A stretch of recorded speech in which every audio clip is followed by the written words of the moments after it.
अक्षय तृतीया पर गोल्ड में निवेश करना शुभ माना जाता है। मान्यता यह है कि इस दिन सोना खरीदने से घर में समृद्धि आती है, लेकिन सोने की मौजूदा कीमतों ने खरीदारों के माथे पर शिकन ला दी है। पिछले साल 10 मई 2024 को अक्षय तृतीया थी।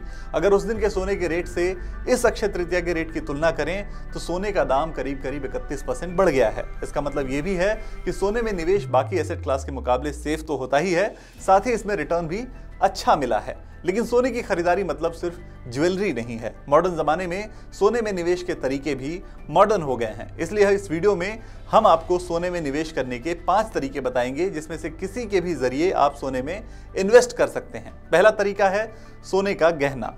गहनों के जरिए सोने में निवेश सबसे प्रचलित तरीका रहा है। अक्षय तृतीया के दिन गहने खरीदने की परंपरा भी रही है, लेकिन गहनों में मेकिंग चार्ज और अन्य खर्चे जुड़ने से इसकी लागत थोड़ी बढ़ सकती है। यानी अगर आप रिटर्न के लिहाज से देखेंगे तो सोने में निवेश का ये तरीका थोड़ा कम असरदार दिखाई देता है। दूसरा तरीका है सोने के सिक्के और बार खरीदना।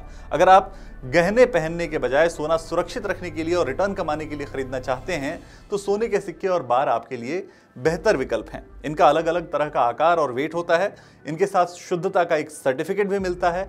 इन्हें घर में आसानी से रखा जा सकता है और ज़रूरत पड़ने पर जैसे शादी ब्याह में इनसे नए डिज़ाइन के गहने भी बनवाए जा सकते हैं, या फिर दाम बढ़ने पर आप इन्हें इन कैश भी करा सकते हैं। तो ये तो वो 2 पारंपरिक तरीके थे जिसके जरिए सोना लोग खरीदते रहे हैं, उसमें निवेश करते रहे हैं।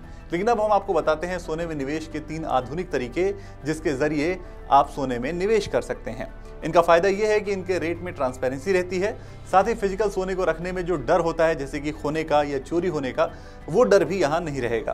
पहला तरीका है गोल्ड ETF का।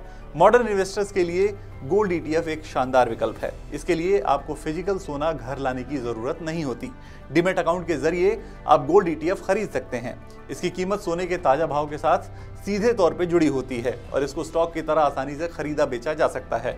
दूसरा तरीका है गोल्ड म्यूचुअल फंड का। गोल्ड म्यूचुअल फंड उन लोगों के लिए है जो सोने से जुड़े निवेश में डाइवर्सिटी चाहते हैं। इन फंड्स में लगे पैसों को सोने और उससे जुड़े एसेट्स में निवेश किया जाता है। यानी अगर आपका पैसा देखें तो सीधे तौर पर वो सोने के बाजार में लग जाता है। मॉडर्न तरीकों में तीसरा तरीका है डिजिटल गोल्ड का।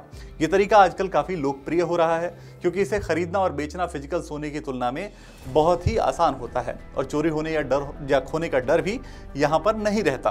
कुछ ऑनलाइन प्लेटफॉर्म्स ये सुविधा देते हैं कि आप जब चाहें आप अपने डिजिटल गोल्ड को फिजिकल सोने में बदल सकते हैं। तो ये हैं वो 5 तरीके जिनके जरिए आप इस अक्षय तृतीया को शुभ अवसर पर सोने में निवेश कर सकते हैं। आप किस तरीके से इस अक्षय तृतीया पर सोना खरीद रहे हैं हमें कमेंट बॉक्स में जरूर बताएं और देखते रहें NDTV प्रॉफिट हिंदी।